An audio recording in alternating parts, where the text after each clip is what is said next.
Tere! Tänasel keskkonnaringkäigul võtame me eriti laia kaare. Oma võlu on ju nii sillerdaval merel, mõnusal metsatukal kui ka täiesti uuel linnaruumil. Ja kui me kõik need kohad läbi käime, siis saamegi äkki kokku võtta, milliseid jälgi me täpselt jätame.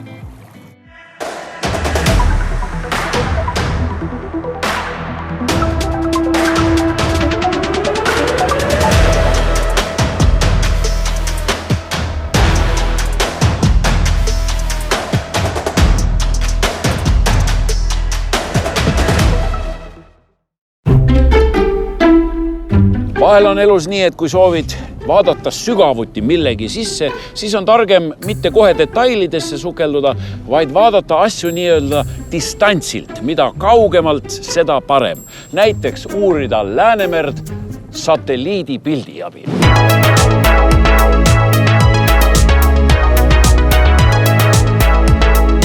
Kaasaegsed tehnoloogiad on teadusega seotud nii pöörastel viisidel, et tavainimestena me seda enamasti ei adu. Ümber maakera tiirlevad igapäevaselt tuhanded satelliidid, mis kõik kuskilt juhitud ja kellegi jaoks erinevaid andmeid koguvad. Ilmaandmed, luureandmed, positsioneerimised. Ka Eesti mereteadus võtab siit oma. Kosmosest tehtud fotode abil kogutakse igapäevaselt infot meie Läänemere kohta. Seda meetodit nimetatakse kaugseireks. Tavaline selline mereuurimine on käinud nagu selline punktipõhiselt. Sa lähed, sõidad laevaga kohale, siis läheb tuukar näiteks alla ja võtab selle konkreetse kivi pealt siis proovi ja siis ta teab, mis siin on. Aga ta ei tea, mis paar meetrit paremal või vasakul on, lihtsalt seda ei näe. Need satelliit või igasugune selline kaugseire annab meile võimaluse näha korraga palju rohkem. Nagu öeldakse, et üks pilt on rohkem kui 1000 sõna. Et täpselt sama kehtib ka kaugseire piltide kohta. Et kui me mõtleme seda visuaalset ümbrust, mida me näeme, siis kui me mõtleme foto peale näiteks, siis juba foto pealt me saame üsnagi palju aru, mis seal peal on, eriti mis puudutab maismaad. Samamoodi merepõhja kohta, et madalas vees, kus see merepõhi on nähtav, seal me võime siis näha seda meremaastikut nii-öelda. Päris nii ei ole, et me nüüd zoomime nii lähedal, et näeme nüüd ära, et mis vetikas see nüüd täpselt on, nii nagu mikroskoobi all. Et me pigem saame nagu sellise üldise optilise signaali, et no ütleme nii, et mis värvi on see objekt. Väga tihti on seal nagu sellised probleemid, et me küll näeme mingit rohekat, punakat täpikest, aga kuna me vaatasime seda kaugelt ja see piksli suurus on nagu reaalselt nagu üsna suur, siis me ei tea, mis see tähendab. Alati on see kompromissi koht, et kui täpselt neid asju meil vaja teada on. Ja väga tihti on ka niimoodi, et meil on vaja mõlemat. Meil on vaja nii seda kaugelt tehtud pilti, mis annab meile sellise ruumilise katvuse, ehk siis me näeme tervet lahte korraga. Ja siis meil on vaja ka ikkagi minna kohale ja siis need erinevad värvi täpikesed üle käia sukelduja poolt või näiteks drooniga või siis mingi muu vahendiga, et me nagu siis saaksime neid omavahel kokku panna. Kelle satelliidipildid kõige paremad on? Kellel seal kõige paremad kaamerad taevas ripuvad? Kõige paremad on üldiselt need, millel on meie töös, millel on kõrgem resolutsioon, ehk millega saab siis nii-öelda peenema ja täpsema pildi. Paraku need on enamasti tasulised. Küll aga on Euroopa Kosmoseagentuur sellise programmiga väljas nagu Sentinel. Ja seal need Sentineli pildid on tasuta kättesaadavad kõigile. Niisiis võib ka täiesti tavaline inimene endale Euroopa Kosmoseagentuuri pilte rahulikult alla laadida. Küsimus on muidugi selles, mida infoga peale hakata. Merebiolooge huvitavad ennekõike erinevad värvid, mis pikslitena arvutiekraanile jõuavad. Need võimaldavad uurida muutusi meres nii aja kui ruumi teljel. Ja selles mõttes on just satelliidipildid head, et satelliitide ülelennud ju toimuvad regulaarselt kogu aeg. Seega see aegrida tekib nii-öelda iseenesest, et me ei pea nagu vaeva nägema sellega. Nüüd see, et sealt pildisse kasulik informatsioon kätte saada, on tegelikult alati vaja minna ka merele. Ja neid samu laikusid, lappe, mida me siis seal pildi pealt näeme, peame külastama ka merel ja vaatama siis koha peal, et mis see siis tegelikult on. Nii et selles mõttes see kasulik informatsioon tuleb siis kokku alati sellest kaugseire pildist pluss siis kohapealsetest kohtvaatlustest meres. Kui me hakkame kõrgemalt pihta, siis on satelliit, on kõige kõrgemal, siis on lennukid, helikopterid ja siis kõige all on droonid, kui me räägime kaugseirest. Sealt edasi siis juba me lähme siis paadid ja sukeldujad ja nii kuni siis sinna täiesti näpud põhjas. Näpud põhjas mikroskoobi alla välja. Just, jah. Et loomulikult nüüd oleneb sellest töö eesmärgist. Kui satelliidipildid on kogutud ning bioloogid on ka kohtvaatlused ära teinud, koondatakse kogu materjal spetsiaalsesse masinõppemudelisse, mis kogutud info põhjal seoseid loob. See mudel siis prognoosib, ennustab, arvutab meile kogu sellel merealal meid huvitavate parameetrite väärtused. Mingisugune näide, ütleme põhisadru näiteks. Mudel saab nüüd teada. Sellisele värvile, sellisele struktuurile vastab põhisadru. Ja nüüd piltlikult öeldes see mudel siis otsib kõik sellised kohad ülesse ja siis omistab nendele kõikidele pikslitele, mis on siis sarnased sellele, mille kohta me teame, selle sama põhisadru klassi. Andmed, mida merebioloogid kaugseire abil koguvad, kuluvad ära näiteks looduskaitsealade loomisel. Saame teada, kus asuvad väärtuslikud merealad. Teine aspekt on keskkonnamõju hindamised, kui plaanitakse näiteks sadamate süvendamist või hoopis merre tuulepargi rajamist. Ka siis uuritakse merepõhi enne ristipõiki läbi. Lisaks kohustab Euroopa Liit liikmesriike oma maa ja mere kohta andmeid koguma niinimetatud loodusdirektiivi tarvis. Kõik, mis täna ei ole veel võimalik, homme ju juba on, et missugustest kaugseire võimalustest me siin lähemas tulevikus räägime? Ilmselt ikkagi automatiseerimine. Inimeste seltskonnaga paadiga merele minna on väga kulukas, väga aeganõudev. Kui meil oleks nüüd selline, ütleme, alverobot, mis käib iseseisvalt ja kaardistab ja kogub neid kohtvaatluste andmeid, siis see aitaks meid palju edasi. Ja muidugi igasugused sensoritehnoloogiad paranevad, et me saame nii-öelda täpsemaid, teravamaid, paremaid, detailsemaid pilte.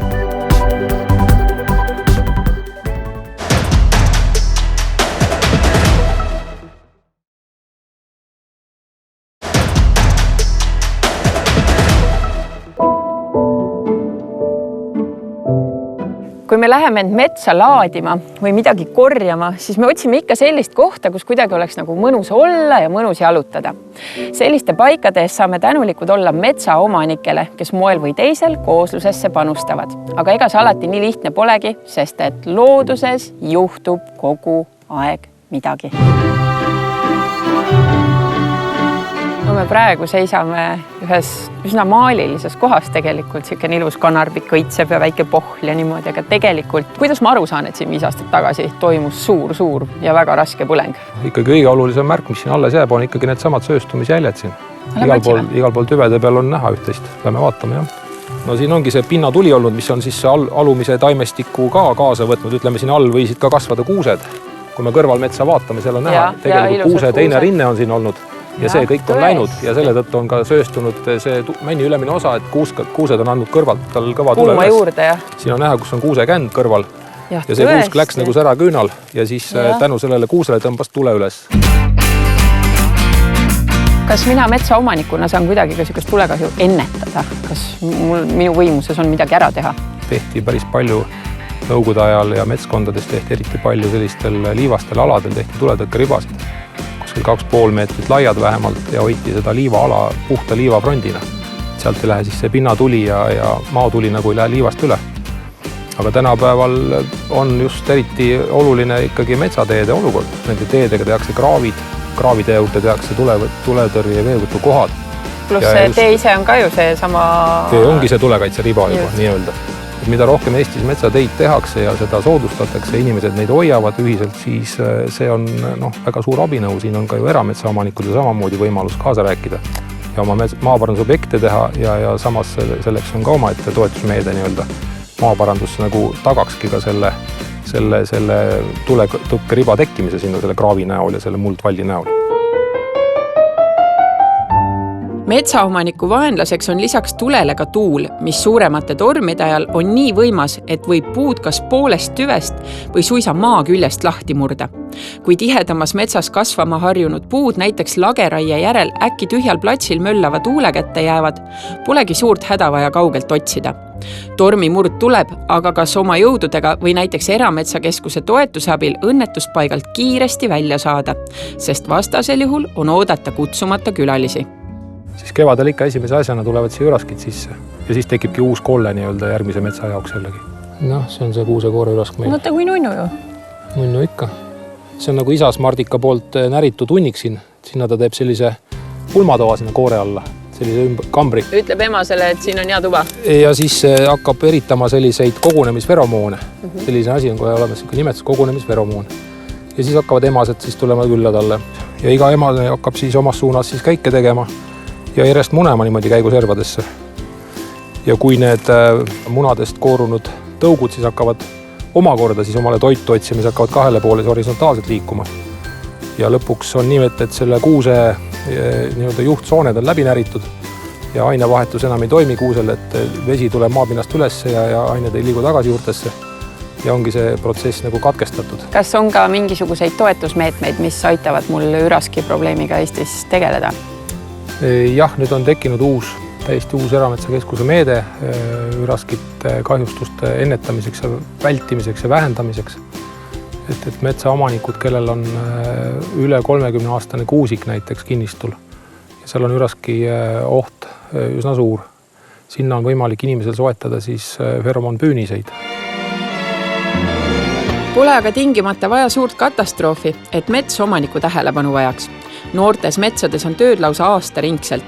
Raielankidel peab metsaomanik hoolitsema, et 5 aasta jooksul oleks raiutud ala uuenenud. Selle võib jätta looduse enda hooleks ja jälgida, et suund oleks õige.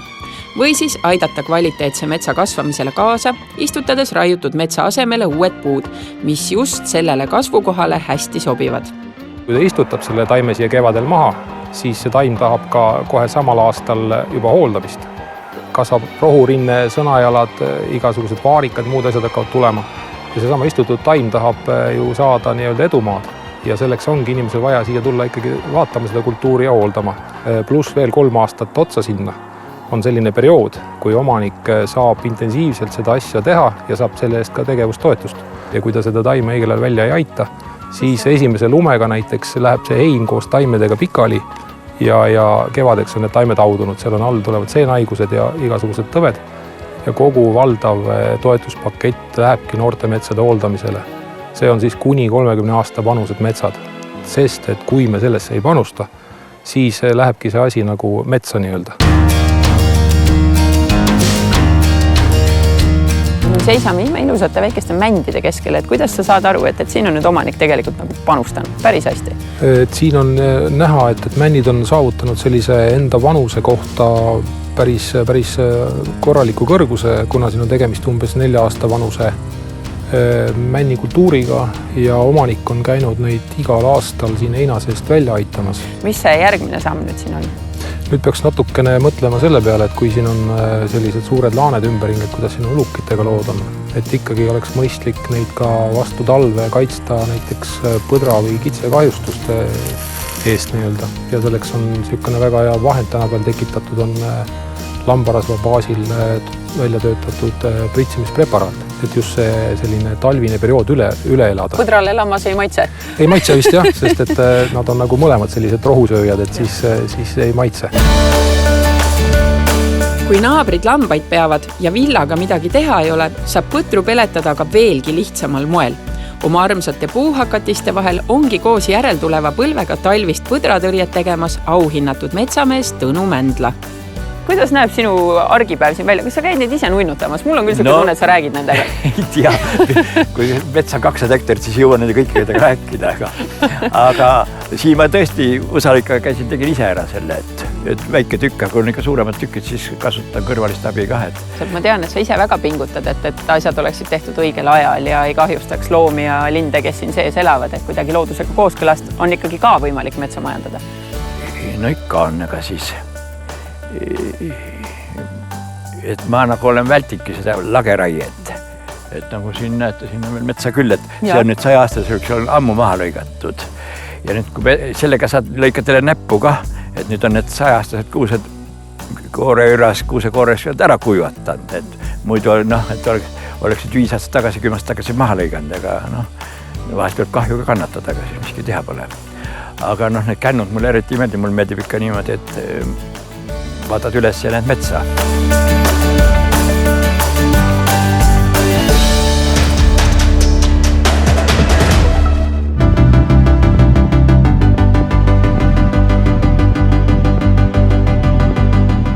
Päris hea! Kiiguks nagu tavalisel külakiigel. Praegu olen Lätis, nüüd olen Eestis. Valga ja Valka on olnud eraldi linnad juba rohkem kui 100 aastat, aga mõlema riigi ja linna kodanikel on siiski säilinud unistus ühisest linnaruumist. Lõpuks ometi hakkab see unistus täide minema.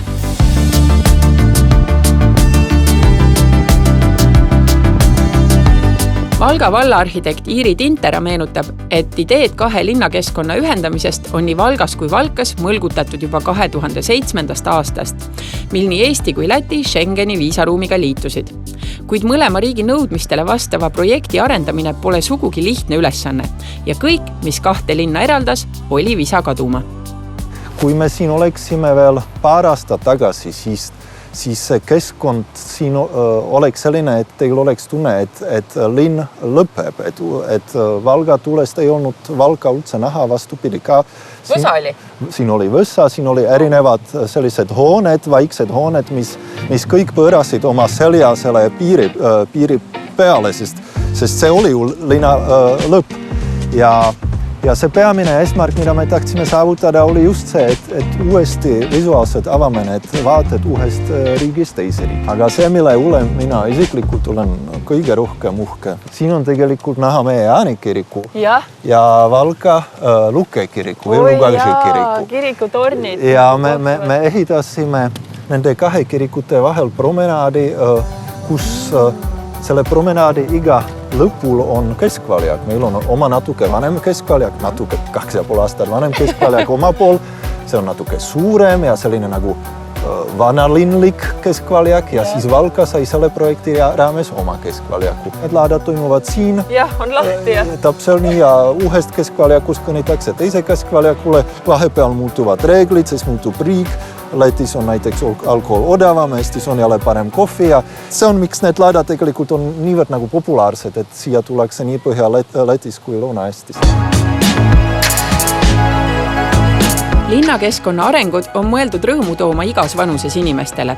Ümber sai kujundatud ka ümberkaudsed tänavad, mille autode laiust vähendati poole võrra, et jalakäijatel ja ratturitel oleks rohkem ruumi. Ja tundub, et uus ruum juba toimibki.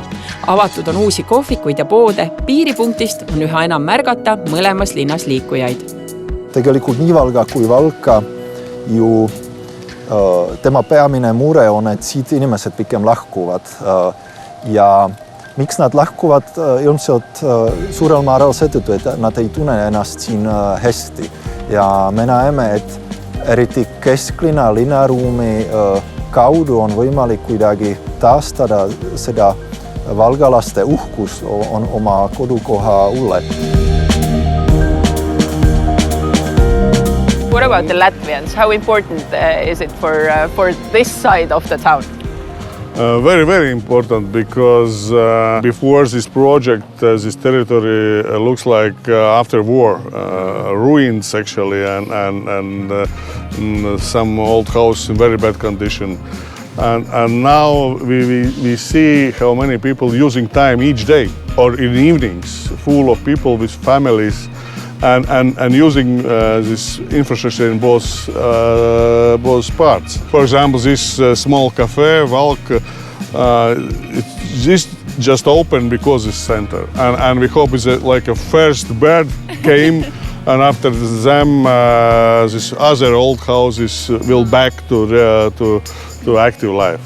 What about Estonians as neighbors? What kind of neighbors are Estonians? We have a lot of good friends because we have a lot not formal meetings, but informal meetings. A lot of common sport events, common culture events. Yes, it's not so easy because it's different temperament and different actually regulations too. Mm-hmm. But it's a way how we see development of our common city. Linnaruum ühine on nüüd nagu loodud suures osas, nüüd tuleb siis keskkonna aspektist veekogud. Meie arvates on see loogiline samm, et siin samast lõpebki linnastame projektiala ja juba 2 meetrit kõrval me olemegi tegelikult juba uue projektialal. Kuidas siia keskkond sisse sulandub? Keskkond käib paratamatult linnaruumiga üheskoos ja käsikäes. Üks keskseteks elementideks ka selle projekti juures oli ikkagi konnaoja. Konnaoja on siis meie väike veekogu, mida mööda tegelikult see riigipiir jooksebki. Omal ajal kui ei olnud võib-olla inimesed nii palju ühiskanalisatsiooniga liitunud, siis kasutati võimalust, et tulid toruotsad ikkagi nendesse vooluveekogudesse sisse ja see reostus ikkagi voolas mingil määral ka meie Pedelijõkke. Aga praegu suures osas ka keskkonnainvesteeringute keskuse meetmetel on inimesed ikkagi liitunud ühiskanalisatsiooniga ja reostusallikad on ära kukkunud. Selle projekti raames me saime ka konnaoja puhastada. Meil on tulemas uus projekt, kus me saame samamoodi koostöös siis Valkaga koostööd arendada. Ja selle projekti raames ongi plaanis siis puhastada Pedeli paisjärv, mis on tegelikult juba kinni kasvamas, setet täis ja on oluline, et need paisjärved jätkuksid ja need ei kasvaks kinni ja pakuksid inimestele positiivseid emotsioone ja kutsuksid inimesi siia. Ja siin võiks ju näiteks väikse laevukesega peal suvel sõita või mida iganes. Jaa, aga see ongi see, et meie peaksime need eeldused looma, et inimesed tuleksid ja tahaksid siin midagi teha. Ma arvan, et sellest võib väga äge asi saada.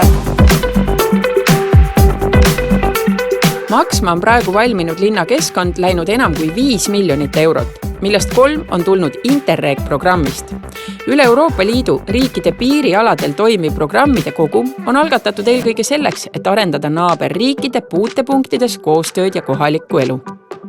Siin on praegu kõige ideaalsem sobivus programmi eesmärkide ja siis 2 valla eesmärkide vahel, et see on ju ainult loogiline, et kui sul on praktiliselt üks linn, inimesed ikka tahavad teenuseid tarbida, tööl käia, vaba aega veeta, see riigi piir ei peaks olema mingi füüsiline takistus.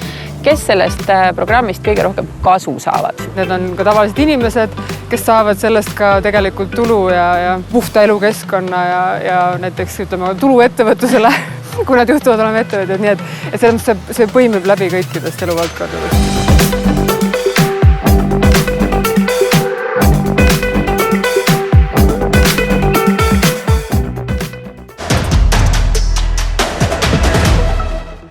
Ükskõik kas linnas või mere ääres, tegutseda tuleb ikka nii, et asjal oleks mõte. Jäljed jätame me endast maha niikuinii. Olgu nendel jälgedel siis mingi mõte ka. Kohtumiseni järgmisel nädalal.